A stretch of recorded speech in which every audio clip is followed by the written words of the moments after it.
I went to get a pimple checked out. And somehow I ended up booking an appointment with my ex-boyfriend. Honestly, getting a zit looked at shouldn't be an issue. But this damn thing is growing down there. Who the hell knew Ethan would suddenly end up becoming a gynecologist? I didn't have time to overthink it. Ethan had already snapped on a pair of disposable latex gloves. His voice cold enough to freeze hell over. What's the problem? I couldn't help but steal a glance at him. How the hell does he look even hotter with a mask on? I shrank my shoulders, too terrified to look again. My throat dry as sandpaper. I have a bump down there. Ethan seemed completely unfazed. Like he saw coochies for breakfast. Pants off, get on the table. Lie back. I have crippling social anxiety. I didn't have the guts to pull a I want a female Dr. Tantrum or run out and re-register. I was terrified he'd call me a narcissist or something. So I stiffly climbed onto the exam table and spread my legs. He walked over with a flashlight, his eyes devoid of any emotion. Symptoms? Itches, hurts. I gripped the bedsheet, barely able to breathe. Just then a voice came from the hallway. Dr. Carter, you in there? I panicked, felt like I was being caught cheating. My legs slammed shut instinctively. My thighs instantly clamped around Ethan's head like a vice. Clatter, the flashlight hit the floor. Swish. The curtain was ripped open. The nurse who walked in saw the scene, and her eyes almost popped out of her skull. My body went rigid. Oh sorry. My bad. The nurse turned and sprinted away. The room was dead silent. I lay there frozen like a corpse. Ethan pried my legs apart, looking like he was suppressing the urge to murder me. Chloe, you are still absolutely fucking unbelievable. I was stiff, harder than a 300-year-old zombie. But inside my brain was screaming, just cremate me now. I want a factory reset on my life. The air was silent for a long time. I thought Ethan was going to slap me, but he didn't. Acting like nothing had happened, he picked up his tools, sat back in his chair, and started typing on the computer. I went limp, pulling my pants up to cover my shame. My voice weak. I'm sorry. I was just too nervous. Ethan had his back to me. Don't apologize. I've done some bad shit in my life. Running into you is just my karma. Me? He asked. Traveled anywhere recently? Took a long train ride. Had sex with your boyfriend recently? Me. Ethan turned to look at me, his gaze heavy with pressure. I need the truth or I can't make a diagnosis. My face burned red. No. Then I heard Ethan let out a scoff. A laugh. It's nothing serious. Just folliculitis and ingrown hair. Don't sit for too long. I squeezed out a smile. Uglier than crying. It's not that kind of disease, right? Ethan said ruthlessly. You haven't even been laid. Can't get it. I felt like he was stabbing me with his words. But I had no proof. Ethan and I have a toxic history. Junior year of college, I was playing truth or dare with friends. They dared me to confess to the campus playboy Brad. I'd had a crush on Brad for ages. This was my chance. So on a dark, moonless night, I cornered Brad near the cafeteria. I saw a silhouette. Rushed up and kissed the living daylights out of him. When I let go, I realized I kissed the wrong guy. I had sucked face with Brad's roommate, Ethan.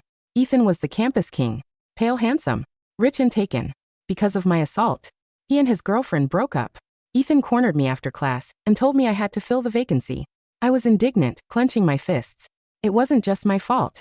You used your tongue too. He threatened me. Fine. If you don't agree, go convince my ex to get back together with me. I was scared shitless.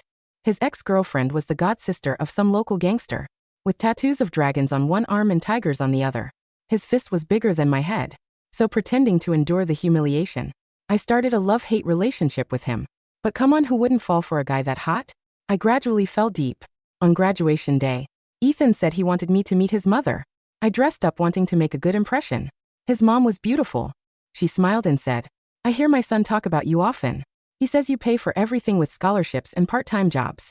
I really like a girl who can endure hardship. Then she accidentally dropped a photo. I picked it up. It was a girl who looked like a supermodel standing next to Ethan. She asked me if the girl in the photo matched Ethan. I stuttered yes. She didn't need to say more. I knew what it meant, class difference money. So I initiated the breakup with Ethan. After graduation, we went our separate ways. During my internship, I ran into a pervert. Brad, the guy I originally liked, saved me and got a rib broken in the process. Just like Ethan, he demanded I be his girlfriend as repayment. I had to agree. The hero saving the beauty thing didn't really work for me emotionally, but he borrowed $3,000 from me and he still hasn't paid it back. I really want that money back. I squatted on the curb sighing deeply. What kind of sin did I commit in a past life? Going to the doctor and getting my ex? If I had no shame, I'd carve that story on my tombstone. I shook my head to clear it and texted Brad, Are you free after work?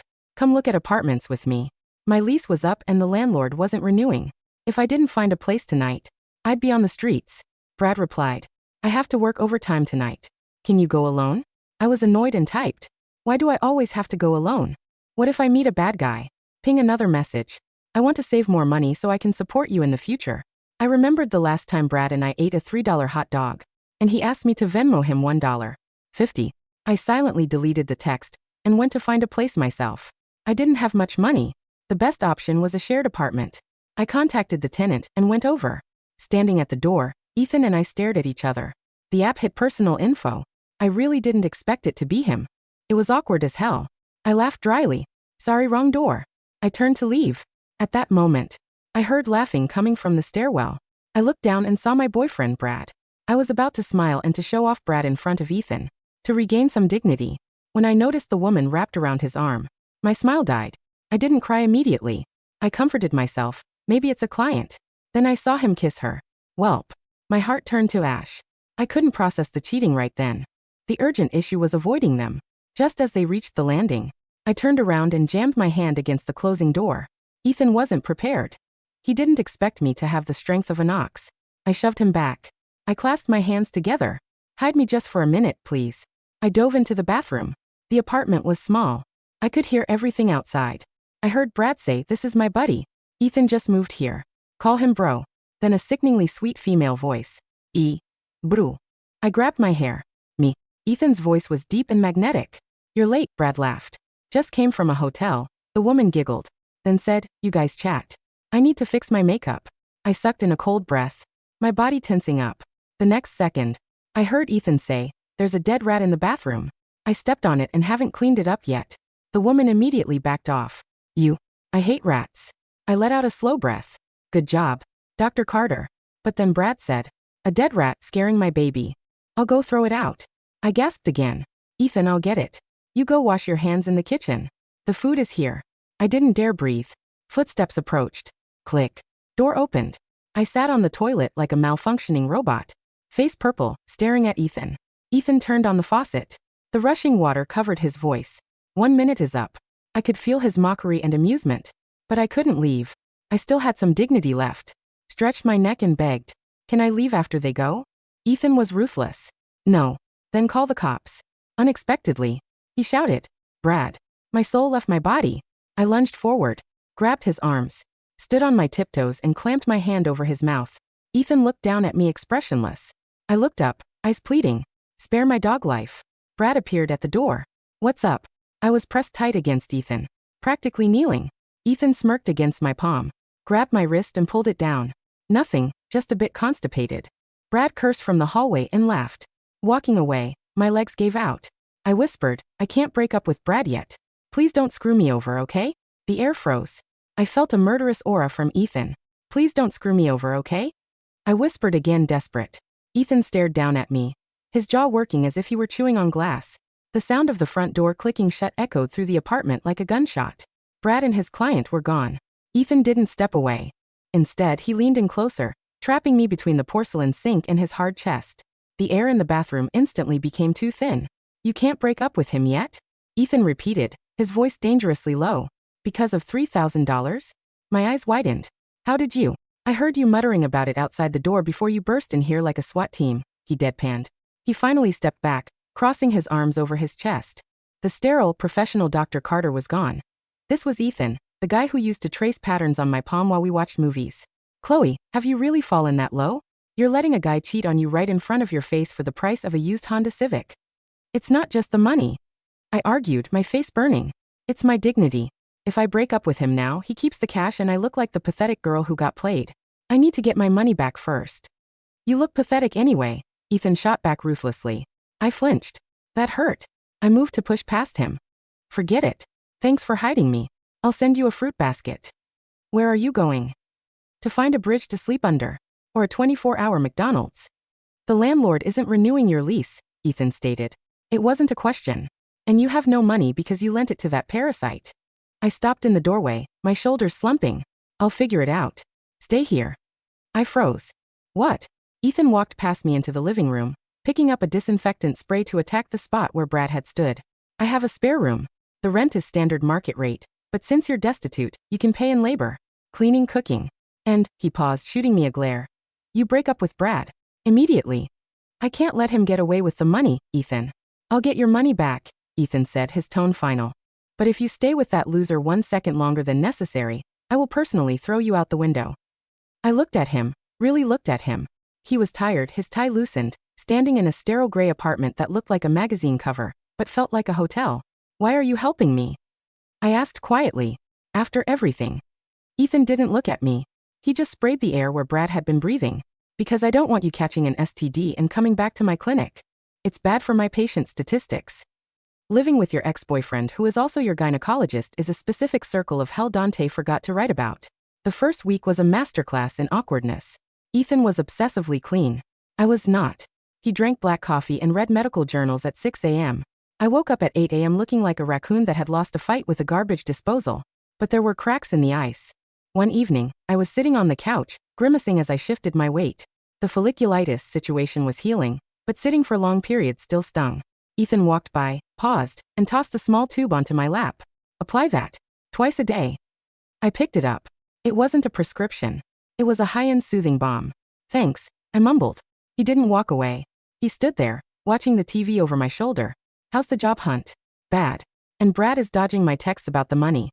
Ethan sat down on the other end of the couch. The distance between us felt charged with electricity. Give me your phone. Why? Give it to me. I handed it over. Ethan unlocked it. I hadn't changed my passcode in 5 years. He knew it was his birthday, pathetic I know. He tapped away for a minute, his expression grim. There, he said, handing it back. I sent him a message. I looked at the screen. Hey babe, my parents are sending me $10,000 for a down payment on a house, but I can't deposit it because of a freeze on my account. Can I transfer it to you to hold for me?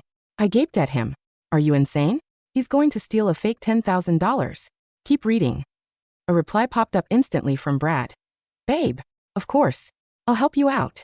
But my account has a minimum balance fee pending. Can you send a verification test? Actually, never mind, just send the check. Ethan took the phone back and typed. Bank needs to see a solvent transaction history to clear the large deposit. If you transfer me $3,000 to show the account is active, I can drop the $10,000 immediately. I'll send the $3,000 back with the $10,000. He's not that stupid, I whispered. Ding. Bank of America. You have received $3,000 from Brad. I stared at the screen. My jaw unhinged. Greed, Ethan said simply, tossing the phone onto the cushion. It makes people stupid. Block him. Wait, he's going to kill me when he realizes there's no $10,000. He won't kill you, Ethan said, standing up and stretching. His shirt rode up, revealing a sliver of toned, pale skin that made my mouth go dry. He's going to come looking for you. And when he does, I'll be here. I looked at him, feeling a sudden, terrifying surge of affection. Ethan? What? You're evil. The corner of his mouth twitched. I know. 2 weeks later, the roommate arrangement hit a snag. I got sick. Not just a sniffle, but a full-blown fever dream flu. I was shivering under 3 blankets when I felt a cool hand on my forehead. 102.5. Ethan's voice floated through the haze. You're burning up. I see dancing penguins, I mumbled. That's concerning. For the next 2 days, the icy Dr. Carter transformed. He didn't go to work. He stayed in the apartment, wiping my face with cool cloths, forcing me to drink electrolyte water, and actually cooking something that wasn't from a microwave. In the middle of the night, I woke up crying. The fever had broken, but the emotional dam had burst. I felt the weight of the last few years, the poverty, the bad relationships, the loneliness. Ethan was there instantly, sitting on the edge of the bed. Chloe? What hurts? Everything, I sobbed. I'm sorry, Ethan. I'm so sorry about everything. I didn't want to break up with you. He went still. You were the one who walked away, remember? Your mom. I choked out, the fever making me loose-lipped. She showed me the picture. The model. She said I was holding you back. That I was just a charity case. Ethan's hand, which had been smoothing back my hair, stopped. What picture? The girl. She said you belonged with someone of your own class. I was scared. I didn't want to ruin your life. Silence. Heavy, suffocating silence. She told you that. His voice was unrecognizable. It wasn't cold, it was jagged. Yes. And I believed her because, look at you. And look at me. Ethan didn't say anything. He just pulled me into his arms. He held me so tight my ribs ached, burying his face in my sweaty, gross neck. You idiot, he whispered into my skin. That model was my cousin. She's a lesbian. She lives in frantic fear of our grandmother finding out. I pulled back, sniffing. What? My mother set you up, Ethan said, his eyes dark with a fury I'd never seen before. And you didn't trust me enough to ask. I was 21 and poor and intimidated. I waited for you, he said softly. After graduation, I turned down the residency in New York. I stayed here, hoping I'd run into you. And when I finally do, you're in my clinic with a bump on your crotch and a loser boyfriend. I let out a wet laugh. Karma. Yeah, he leaned his forehead against mine. Karma. He didn't kiss me. But that night he didn't leave my room either. He slept in the chair next to the bed, holding my hand. The peace didn't last. A week later, Brad found us. I was coming back from a grocery run when I saw Brad banging on Ethan's apartment door. He looked manic. You bitch, he screamed when he saw me stepping off the elevator. You scammed me. I dropped the grocery bags. I took back what was mine, Brad. He charged at me. I flinched, bracing for impact, but a blur of motion cut between us.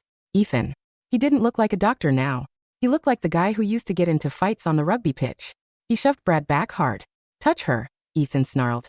And I'll rearrange your anatomy. And since I'm a surgeon, I know exactly where it hurts the most. Brad sneered, straightening his jacket. Oh, isn't this sweet? The ex-boyfriend coming to the rescue. Did you tell him, Chloe? Did you tell him how you used to cry about him in your sleep? Or how you settled for me because I have the same color eyes? My breath hitched. Ethan didn't look at me. He kept his eyes on Brad. Get lost, Brad. Or I call the cops and report you for harassment and the theft you admitted to in those text messages. Brad scoffed, but he backed away. He pointed a finger at me. You're crazy, Chloe. No wonder his mom paid you to leave. Brad froze. He realized he'd said too much. Ethan went deadly still. What did you say? Brad laughed nervously. Oh, you didn't know? My aunt plays bridge with your mom. Everyone knows Mrs. Carter gave the little scholarship girl a severance package to get lost. Though I guess Chloe didn't take the money. She just took the hint. Brad retreated to the elevator, flipping us off as the doors closed. I stood there, trembling. Ethan turned to me slowly. You didn't take money, he said. It wasn't a question. No. Iwi sparat. I just left. Pack your bags, Ethan said abruptly. What? You're kicking me out. Panic seized my chest. No, he grabbed my hand, dragging me toward the apartment. We're going to my parents' house for dinner. Tonight. Ethan's parents lived in a gated community that smelled like old money and judgment. When we walked in, his mother was arranging hydrangeas in a crystal vase. She looked up, her smile bright until it landed on me. It shattered instantly. Ethan? And Chloe. Hello, Mother, Ethan said. His voice was calm, but his grip on my hand was bone-crushing. We're staying for dinner. The meal was excruciating. His father talked about golf. His mother glared at me over her wine glass. Finally, as dessert was served, Ethan's mother couldn't hold back. Ethan, I don't understand why you've brought her back. After she broke your heart? She's clearly just circling back because you're a successful doctor now. I opened my mouth to defend myself, but Ethan slammed his hand on the table. The silver rattled. She broke up with me, Ethan said, his voice ringing through the dining room. Because you tricked her. Because you intimidated her with lies about my class and my future. His mother paled. I did what was best for you. She was a distraction. She had no connections, no background. She was the love of my life. Ethan shouted. My heart stopped beating. I stared at him. He had never said that. Not even when we were dating. I spent 5 years, Ethan said, his voice shaking now. 5 years thinking she didn't love me. Thinking I wasn't enough. And it was you. You stole 5 years of my life. He stood up, pulling me up with him. We're leaving. And don't contact us until you're ready to apologize to Chloe. Sincerely. He dragged me out of the house. We got into his car, and he drove in silence until we reached a lookout point over the city. The same place we used to come in college. He killed the engine. The silence was loud. Did you mean it? I asked, my voice barely audible. Ethan turned to me. The moonlight hit his sharp jawline, softening the anger in his eyes. Which part? That I was the love of your life. Ethan sighed a long, ragged sound. He unbuckled his seatbelt and turned his body toward me. Chloe, why do you think I became a gynecologist? I blinked. Because you like women? He laughed, a genuine, exasperated sound. No. Because in junior year, you had that scare. You thought you had a cyst, and you were terrified to go to the doctor because you were embarrassed. You cried in my dorm room for 3 hours. I remembered that. I hated seeing you scared, he said softly. I wanted to be the one person you could trust with the things that terrified you. I wanted to take care of you. He reached out, his fingers brushing my cheek. I never stopped loving you. Even when I hated you for leaving, I loved you. Tears pricked my eyes. I'm a mess, Ethan. I'm broke, I have social anxiety, and I have a history of bad decisions. I know, he smirked. You kissed my roommate instead of me, remember? Hey, but his expression sobered. You're also the only person who makes me laugh. You work harder than anyone I know. And you're the only one who sees me, not just the doctor, or the rich kid. He leaned in close, his lips hovering inches from mine. So, he whispered, can we try this again? Without the misunderstandings, without the toxic exes, and definitely without my mother. I smiled, feeling a lightness in my chest I hadn't felt in years. I still owe you rent. You can pay me in other ways, he murmured. That sounds incredibly sleazy, doctor. I was going to say you can do the dishes, he teased, and then he closed the gap. The kiss wasn't like the one in college, rushed, accidental, and adrenaline-fueled. This was slow. It tasted like mint and redemption. It tasted like coming home. Epilogue, 6 months later. Dr. Carter, your 2 o'clock is here. Ethan looked up from his chart. Send them in. The door opened and I walked in, holding a lunch bag. I'm not a patient today, I grinned. Just the girlfriend bringing sustenance. Ethan spun his chair around, grinning. He looked tired but happy. Come here. I walked over and he pulled me onto his lap. It was highly unprofessional, and if the nurse walked in, I'd probably die of embarrassment again, but I didn't care. Did you get the apartment listing? He asked, kissing my temple. Yeah, it's perfect. But it's expensive. We can afford it, he said. Especially since you got that promotion. I still think we should split the rent 50-50ths. I need to maintain my independence. Fine, he agreed. But I'm buying the furniture. Deal. I rested my head on his shoulder, smelling the familiar antiseptic and expensive cologne. By the way, I said. Brad texted me. Ethan stiffened. And he asked for a loan. Apparently, the girl with the dragon tattoo, his new girlfriend, kicked him out. Ethan laughed out loud. What did you say? I sent him a link to a job application for a janitor at the hospital. Ethan kissed me soundly. That's my girl. I love you, Ethan. I love you too, Chloe. But if I ever get another ingrown hair, I whispered, I am going to a female doctor.